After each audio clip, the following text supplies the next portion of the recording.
যেহেতু আমি জড়িত নই, আমাকে এখানে বারবার জড়ানো হচ্ছে, এটা নিয়ে আমি অত্যন্ত কষ্ট পাচ্ছি। আমি চাই প্রমাণের ভিত্তিতে যারা প্রকৃত অপরাধী তাদেরকে গ্রেফতার করে আইনের আওতায় নিয়ে আসা হোক। বিসমিল্লাহির রহমানির রহিম। মানিত সীতাকুণ্ডবাসী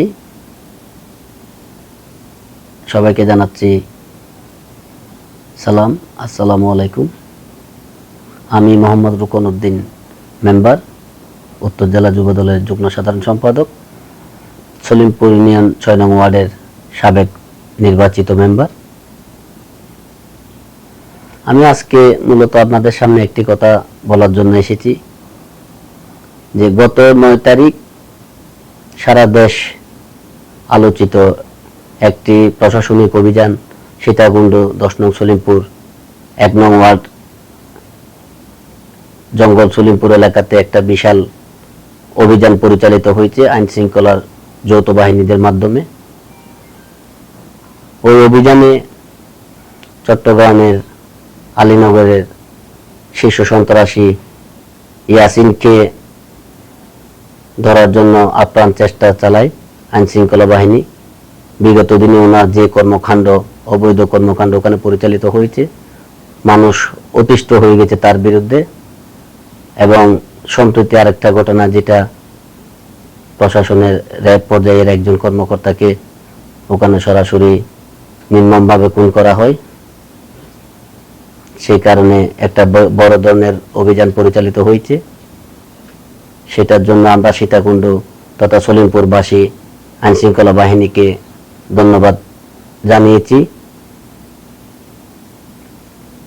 ওই অভিযানে আইন শৃঙ্খলা বাহিনীর যে পর্যায় থেকে আমাদের কাছ থেকে সহযোগিতা চাওয়া হয়েছে, আমরা আমাদের পক্ষ থেকে সর্বোচ্চ চেষ্টা করেছি তাদেরকে সহযোগিতা করার জন্য। সেটা র্যাবের পক্ষ থেকে হোক, সেটা আর্মির পক্ষ থেকে হোক, সেটা পুলিশের পক্ষ থেকে হোক, সমস্ত বাহিনী যারা ইন্ডিভিজুয়ালি আমাদের সাথে যোগাযোগ করেছেন, আমরা চেষ্টা করেছি যে তাদেরকে আমরা সহযোগিতা করে অত্র এলাকাতে আইন শৃঙ্খলার সুশাসন যাতে প্রতিষ্ঠিত হয়, সাধারণ মানুষ যদি একটু শান্তিতে থাকে, সেজন্য আমরা আপ্রাণ চেষ্টা চালিয়েছি। কিন্তু দুর্ভাগ্যের বিষয়, পরক্ষণে দেখতে পেলাম ওখানকার যে মামলা হয়েছে ওই জায়গায় আমাদেরকে ওই মামলার আসামি করা হয়েছে। আমরা তো আইন শৃঙ্খলা বাহিনীকে সহযোগিতা করেছি, এটা যারা এখানে অভিযান পরিচালনা করেছে তারা সবাই ঊর্ধ্বতন কর্মকর্তারা অবগত আছেন। তাহলে আমার নামটা এবং আমার দলীয় ভাইদের নামটা কেন আসলো? কোন তথ্য প্রমাণ ছাড়া আমাদেরকে যে মামলা দেওয়া হয়েছে, এটা আমরা তীব্র নিন্দা প্রতিবাদ জানাচ্ছি। আজকে সীতাকুণ্ড উপজেলা যুব দলের পক্ষ থেকে একটা সংবাদ সম্মেলনের আয়োজন করা। এই বিষয়টা নিয়ে আমি আমার ফ্যামিলিগতভাবে আমার রাজনৈতিক ক্যারিয়ারে আমি কিন্তু অনেকটা নিজেকে অনেক বিষয় নিয়ে আমি অপমানিত বোধ করতেছি। বিষয়টা নিয়ে যেহেতু আমি জড়িত নই, আমাকে এখানে বারবার জড়ানো হচ্ছে, এটা নিয়ে আমি অত্যন্ত কষ্ট পাচ্ছি। আমি চাই প্রমাণের ভিত্তিতে যারা প্রকৃত অপরাধী তাদেরকে গ্রেফতার করে আইনের আওতায় নিয়ে আসা হোক। সেটা আমাদেরও চাওয়া, আমাদের জনগণের চাওয়া, আমাদেরও চাওয়া। ওখানে যে সিসি ক্যামেরা দ্বারা সম্পূর্ণ এলাকাটা নিয়ন্ত্রিত হয়, ওই সিসি ক্যামেরার ডিভাইসে তো আমার কোনো প্রমাণ আছে কিনা সেটাও তারা দেখতে পারে।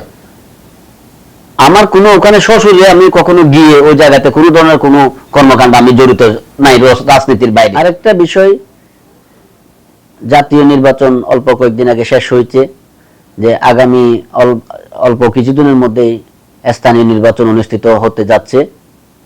তো এই ইলেকশনে স্থানীয়ভাবে আমি আগামীতে সলিমপুর ইউনিয়নের পক্ষ থেকে আমাদের প্রিয় নেতা লায়ন আসলাম চৌধুরীর পক্ষে আমি আগামীতে ১০ নং সলিমপুরে চেয়ারম্যান নির্বাচন করতে চাচ্ছি। এই কারণে কিছু স্বার্থান্বেষী মহল আমাকে রাজনৈতিকভাবে এলাকা থেকে বিতাড়িত করার জন্য আমাকে এইসব মামলাতে জড়ানোর প্রয়াস চালাচ্ছে। বর্তমানে আমি আমার অত্র এলাকা, আমি আমার বাড়িতে আছি, আমি আমার এলাকায় অবস্থান করতেছি। আইন শৃঙ্খলা বাহিনীকে আমি বিষয়টা অবগত করেছি। আমি র্যাব সদস্যদেরকে, যাদেরকে আমরা সহযোগিতা করেছি, তাদের সাথে যোগাযোগ করেছি।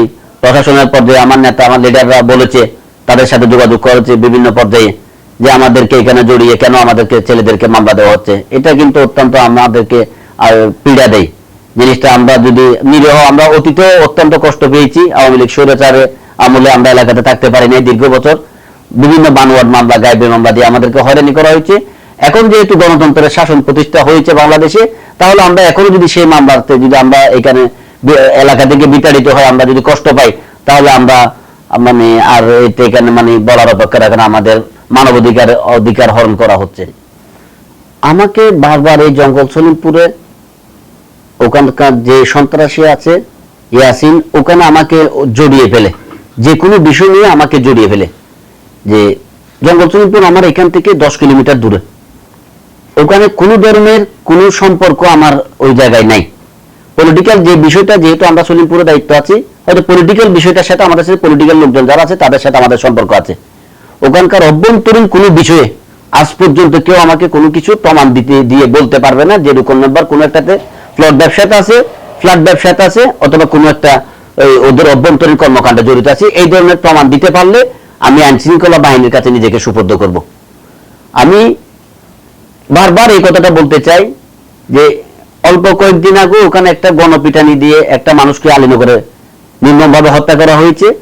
ওখানে ওই গণপিটানিতে আমার নাম 1 নাম্বার দিয়ে হয়তো কিছু কর্মকর্তাকে হাতে নিয়ে আমার নামটা ওখানে বসিয়ে দেওয়া হয়েছে, মামলা দেওয়া হয়েছে। এটা আমরা তীব্র নিন্দা প্রতিবাদ জানাচ্ছি।